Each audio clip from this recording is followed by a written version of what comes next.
Hi friends, ఈరోజు అమృతం లాంటి సగ్గుబియ్యం పెసరపప్పు పాయసాన్ని ఇంకా హెల్తీగా రెడీ చేసుకుందాం.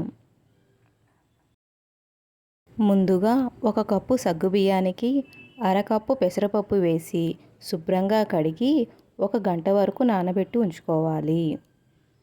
ఇప్పుడు దీన్ని స్టవ్ మీద పెట్టి సగ్గుబియ్యం పెసరపప్పు బాగా మెత్తగా ఉడికే వరకు అడుగంటకుండా స్పూన్తో కలుపుతూ బాగా మెత్తగా ఉడికించుకోవాలి. బాగా ఉడికిన సగ్గుబియ్యం పెసరపప్పులో అరకప్పు బెల్లం వేసి బాగా కలపాలి. స్వీట్ ఎక్కువ తినేవాళ్ళు బెల్లం ఎక్కువైనా వేసుకోవచ్చు. బెల్లం మొత్తం బాగా కరిగిన తర్వాత అందులో 1 కప్ పాలు పోసి బాగా కలపాలి. ఈ మిశ్రమాన్ని మధ్య మధ్యలో కలుపుతూ 10 నిమిషాల వరకు బాగా మరిగించాలి.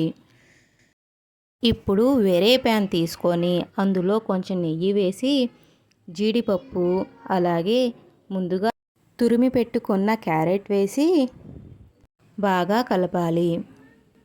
గ్యాస్ ఫ్లేమ్ని మనం సిమ్లోనే ఉంచి క్యారెట్ని ఫ్రై చేసుకోవాలి. క్యారెట్ మొత్తం మెత్తగా మగ్గే వరకు ఫ్రై చేసుకుంటూ ఉండాలి. క్యారెట్ పచ్చివాసన పోయి మెత్తగా మగ్గిన తర్వాత అందులో మనం ముందుగానే ప్రిపేర్ చేసి పెట్టుకున్న సగ్గుబియ్యం పెసరపప్పు మిశ్రమాన్ని వేసి బాగా కలిపి 5 నిమిషాల వరకు ఉడికించాలి. ఇప్పుడు ఉడికించి పెట్టుకున్న ఈ మిశ్రమాన్ని వేరే బౌల్లో సర్వ్ చేసుకుంటే ఎంతో టేస్టీ అయిన అలాగే వంటికి చలవ చేసే సగ్గుబియ్యం పెసరపప్పు క్యారెట్ పాయసం రెడీ.